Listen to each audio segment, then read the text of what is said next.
আল্লাহু আল্লাহু কি যে মধুর নাম। আল্লাহু আকবার বলেন মিয়া।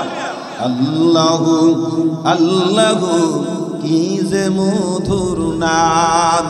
ধরার দামাম মনি মুকুদা পান্না হীরা সোনা দানা হয়নি তাহার দাম। আল্লাহু আল্লাহু কি যে মধুর নাম। সবাই আল্লাহু আল্লাহু কি যে মধুর নাম। আল্লাহু আকবার বলেন। মধুর নাম কার? আরে সবাই বলুন না কার? জিন্দেগীর সময়টা অনেক সময় সেদিকে কাটালাম, আজকের কিছু সময়টা আমি আল্লাহর জন্য দেব ইনশাআল্লাহ। আমার আলোচনাটা শুধু মোবাইল দ্বারা রেকর্ড করলে হবে না, আশা করি দিলের ক্যামেরা দ্বারা রেকর্ড করবেন। মৃত্যু পর্যন্ত আমল যদি করেন তাহলে আজকের আলোচনাই যথেষ্ট হয়ে যাবে ইনশাআল্লাহ। সকলে বলুন ইনশাআল্লাহ। রাজি আছি তো ইনশাআল্লাহ? সম্মানিত হাজিরিন, আল্লাহ পাক রব্বুল আলামিন বলেন, হে ঈমানদারগণ, আমি আল্লাহরে ভয় করো, ভয় করার মতন ভয় করো। ওয়ালা তামুতুন্না ইল্লা ওয়া আনতুম মুসলিমুন, পরিপূর্ণ মুসলমান না হয়ে তুমি মরিও না। ওয়াদাটা কার? আর জোরে বলুন কার ওয়াদা? তাহলে এখান থেকে আসুন, গরু মরে, ছাগল মরে, গবাদি পশু মরে, মরে কি মরে না? আরে কথা বলেন না কেন? সবাই একটু কথা বলেন, মরে কি মরে না? এই জন্য আমি যদি গরু ছাগল হিংস্র কুকুরের মতন যদি মরি, তাহলে আমার সাথে আর পশুর সাথে কোনো ব্যবধান হলো না, ঠিক কিনা? আরো জোরে বলুন ঠিক কিনা? কারণ আমি তো হলাম আশরাফুল মাখলুকাত, আমি হলাম সৃষ্টির সেরা জাতি মুসলমান। আমার মৃত্যুটা সবচেয়ে দামি হতে হবে ইনশাআল্লাহ। দামি মৃত্যু হওয়ার জন্য 5 ওয়াক্ত নামাজ পড়তে হবে। রাজি আছি ইনশাআল্লাহ? কথা বলেন রাজি আছি তো? আজ আমি আমার যুবকদেরকে আমি আতর দিলাম, হাতের মধ্যে আতর দিলাম, ভালো করে খেয়াল করেন। তখন এই আচ্ছা সমস্যা নেই, তখন এক যুবককে আমি ডাকলাম, এদিকে আসো। আসার পরে বললাম আতর দেওয়ার জন্য 1ম নম্বর শর্ত হলো 5 ওয়াক্ত নামাজ পড়তে হবে। বলে হুজুর আলহামদুলিল্লাহ রাজি। সকলে আলহামদুলিল্লাহ বলেন। আরে জোরে বলুন না আলহামদুলিল্লাহ। হুজুর আলহামদুলিল্লাহ রাজি।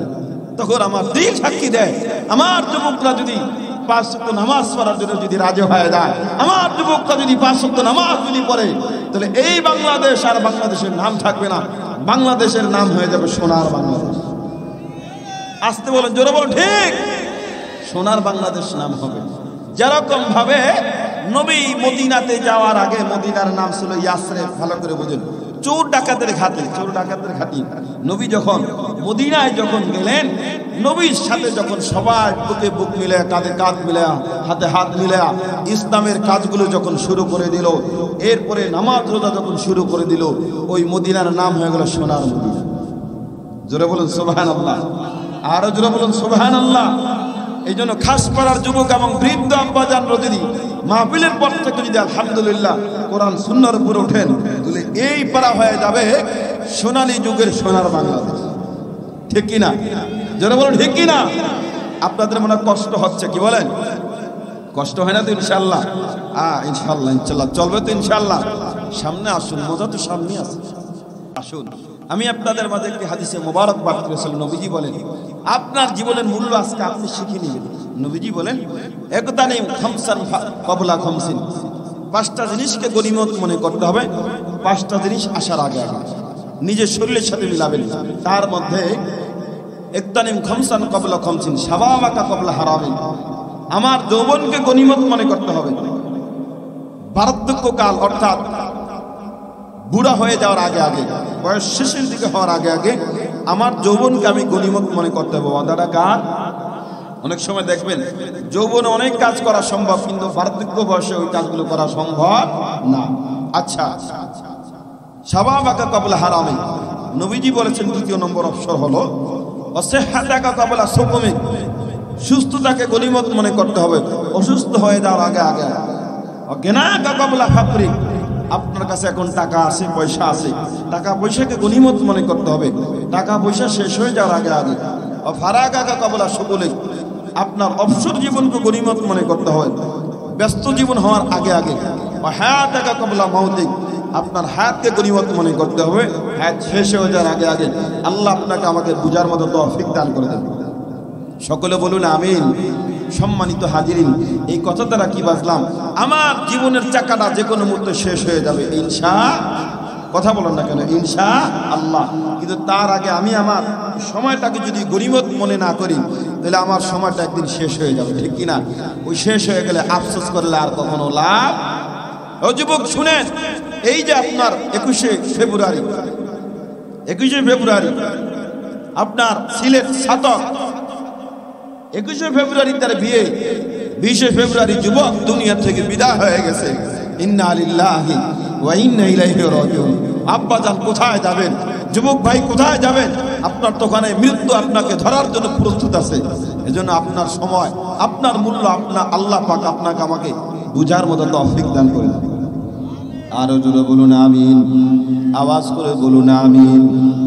বাচ্চা হারুনুর রশিদ রহমাতুল্লাহ আলাইহি, এ যুবক ভালো করে খেয়াল করা চাই, দিলটা একটু নরম করে দাও। আল্লাহর ভয়, জাহান্নামের আগুনের ভয়, যার চোখ থেকে মশার পাকা পরিমাণ চোখের পানি পড়বে, ওই চোখের উপর আমার আল্লাহ জাহান্নামের আগুন হারাম করে দিবেন স্বয়ং আমার আল্লাহ। হারুনুর রশিদ রহমাতুল্লাহ আলাইহি 16 বছরের একজন ছেলে ছিল। ওই ছেলে বাচ্চার বড় পরবর্তী বাচ্চা হবে, এটাই হলো দুনিয়ার নিয়ম, এটাই হলো দুনিয়ার নিয়ম। কিন্তু বাচ্চার কাছে ছেলে যায় না, বাবার কথা প্রায় সময় সন্তান শুনে না, না শুনিয়া প্রায় সময় সন্তান নামাজ পড়ে, প্রায় সময় সন্তান জিকিরি করে, প্রায় সময় সন্তান আল্লাহওয়ালাদের সাথে চলে, নামাজিওয়ালাদের সাথে চলে। এরপরে যারা নামাজ পড়ে তাদের সাথে বেশি যখন চলাফেরা শুরু করে দেয়, এমন খাবারও খায় না, না বাবারও ঘুমায় না, এমনকি না খায়া না ঘুমায়া এখন বাচ্চার ছেলের মতন তারে মনে হয় না। সবাই বলে বাচ্চা মহারাজ, আপনার ছেলে বাচ্চার ছেলে বাচ্চা হবে, আপনার ছেলে মোল্লাদের সাথে সময় লাগায় টুপিওয়ালা হয়ে যায়, দাড়িওয়ালা হয়ে যায়। এটা আমাদের কাছে বড় খারাপ লাগে। বাচ্চা বলেন, আমিও তো তারে বুঝাইলাম, আমার বলার দ্বারা কোনোদিন কোনো কাজ হলো না। এরপরে কি করলেন, বাচ্চার ভাই তারে বোঝানোর জন্য তারে ডাকলেন আর বলেন, আব্বাজান আয়া এরে বাতি যাই দিকে আয়। চাচার কথা শোনার জন্য হারুনুর রশিদ রহমাতুল্লাহ আলাইহির ছেলে ওই জায়গায় যখন হাজির হয়ে গেল, এমন সময় যাওয়ার পর বাতিজা চাচারে বলে ফেলল, ও আমার চাচা, আমার মনে হয় আপনি আমাকে নামাজ কম পড়ার কথা বলবেন, রোজা কম রাখার কথা বলবেন, আল্লাহর দরবারে আমার সিজদা দেওয়ার কথা বলবেন। ও চাচা যান, আপনি শুনেন, আমরা 5-6 জন বন্ধু একসাথে দুনিয়ার জমিনে ছিলাম। ও যুবক ভাই ভালো করে বুঝবেন, আমরা 5-7 বন্ধু একসাথে দুনিয়ার জমিনে ছিলাম। আমাদের সাথে আমার বন্ধুদের একটা কমিটমেন্ট হয়ে গেল, একটা চুক্তি হয়ে গেল, কার চাইতে কি বেশি নামাজ পড়তে পারে, কার চাইতে কি বেশি রোজা রাখতে পারে, কার চাইতে কি বেশি আমার আল্লাহরে ডাকতে পারে। আজ আমার বন্ধুরা দুনিয়াতে নাই, আমার বন্ধুরা দুনিয়া তুমি থেকে বিদায় হয়ে গেল।